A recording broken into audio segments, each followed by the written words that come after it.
John, tell us a bit about Beveridge, the report, where it came from, its origins and how it was received.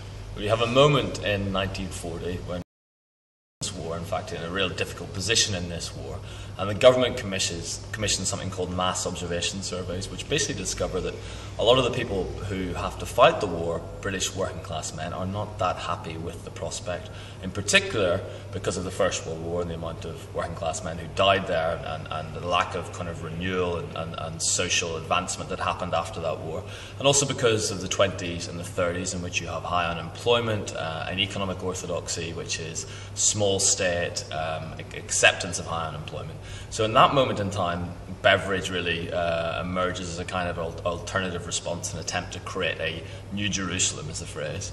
And Beveridge himself says a revolutionary moment is a time not for patching, but for revolutions. That is the middle of 1940, and the initial uptake when the Beveridge report is published is one of actual huge popularity in the British public. All the main political parties sort of struggle to try and adapt to it. It doesn't really fit with them.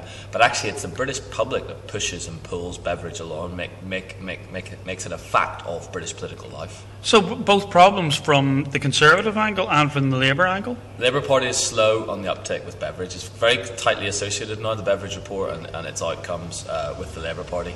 Actually, if you look at some senior Labour Party figures like Ernest Bevin, they're more traditional trade unionists in the sense that they argue for barter with employers for higher wages. This is something different. This harks back to social insurance and Lloyd George. And secondarily, the Conservative Party are very worried about this, transforming the economic situation. Churchill, in fact, criticises aspects of the Beveridge report. But once the cat is out of the bag, it really is sucked up and adopted by the British public and becomes, as I say, this unalterable fact of life. And what is really, really interesting about the Beveridge report in that respect is that it articulates a genuinely patriotic and national language. And it's hard to think of a moment in 20th century British political history where anything really captures that mood. You could argue perhaps Blair in the 90s captured some form of self-confidence, particularly with the media and the kind of the arts and literary classes, if you like, that Cool Britannia moment. This is a genuine popular moment where a report is adopted, quite a complex technical report is adopted and popularised and becomes the fact which no main British political party can ignore. And to what extent is it the nature of the language that's used in the report that sort of invests it with this political iconography?